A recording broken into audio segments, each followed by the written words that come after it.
Hello joyful tribe and welcome back to the channel. I hope everyone is doing well.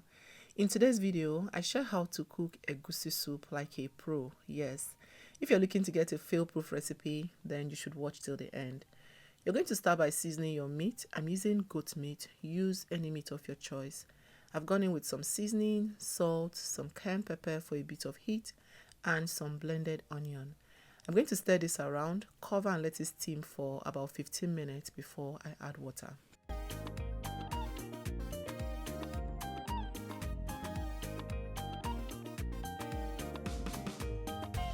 "15 minutes later, I'll check on the meat, and as you can see, it has released some of its natural juice.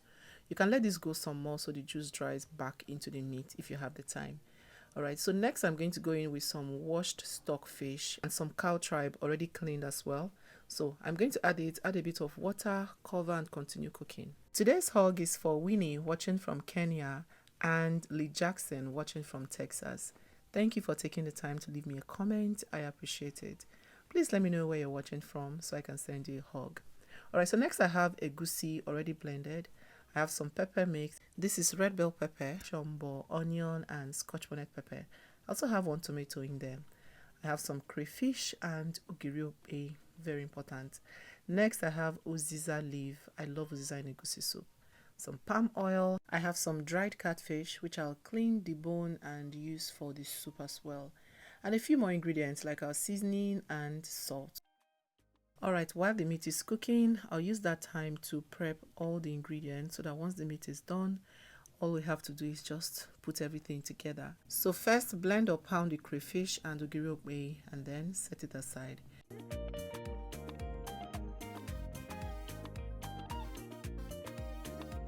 Blend the pepper mix with a bit of water and set aside as well. Now you can add the crayfish and Okpei here and blend, but you'll see the reason why I didn't blend it together as you watch the video.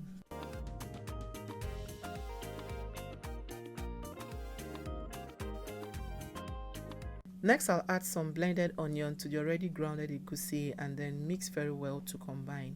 Now, the reason why I add onion to egusi is so the onion can help the egusi curdle, especially if you want your egusi to be lumpy. The onion helps with that, okay? So once you get into this nice thick paste, you're going to set it aside.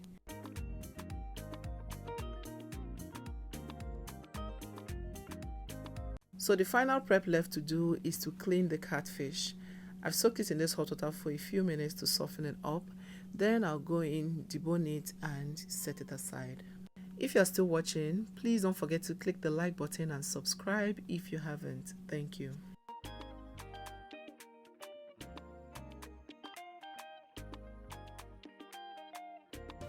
So 35 to 40 minutes later, I check on the meat and as you can see, it is already getting really soft. So I'm going to scoop it out of the stock now and save the stock because we'll need it later. If this is your first time here, I want to especially thank you for clicking to watch today's video. Please don't forget to subscribe, turn your bell notification on so you'll be among the first to know anytime I upload a new video, and it is free of charge. To my returning subscribers, I love you. Thank you for always coming back to watch.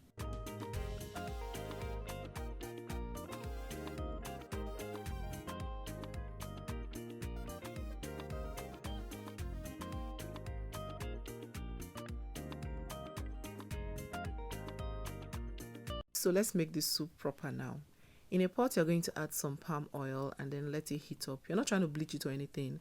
Once it is hot, you're going to now go in with the egusi.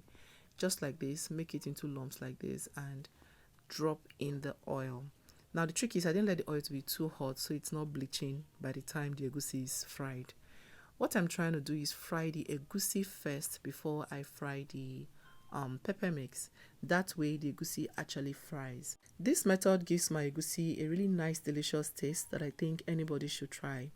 Also, if you like lumpy egusi soup, this method will allow the lump to stay intact and not break apart for a longer time. Alright, so continue to do this on medium heat, medium low heat, so it doesn't burn until it becomes crumbly just like this. The only downside to this was because I was using a stainless steel pot, some of them stuck to the bottom of the pot. So using a non-stick pot will help solve that. But it didn't matter. After all, we're making egusi soup. So once it is well fried just like this, I'll scoop it out and set it aside.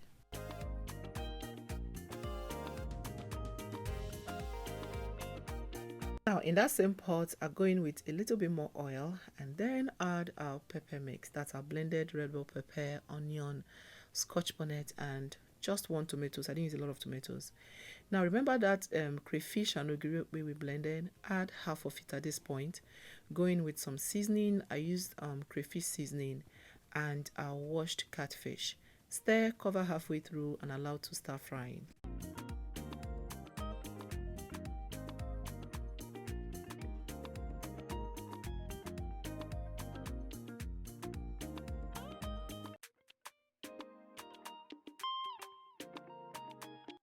Please keep an eye on this, stir often so it doesn't burn until oil floats to the top.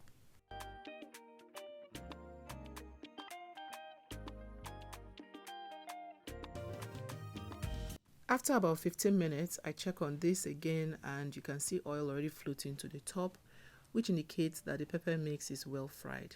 And you can see the pot wasn't burning because I was stirring quite often. At this time, I'll go in with our meat stock that we saved.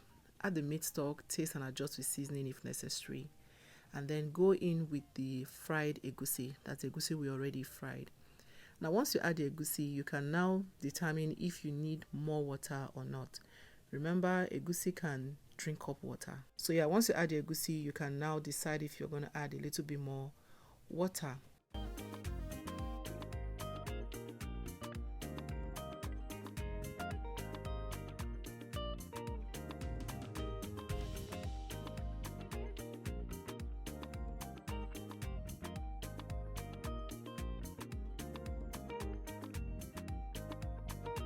At this time, I'll go in with our already cooked meat and stockfish and the vegetable as well. I'm adding the vegetable now because uziza leaf to me is more like a herb. You want it to cook down so it releases all of its beautiful aroma into the soup. You can also use ugu. If you would use ugu, then you want to add that last. Once I add the vegetable, I'll stir very well to combine and then cover and allow to simmer for about 5 to 7 minutes.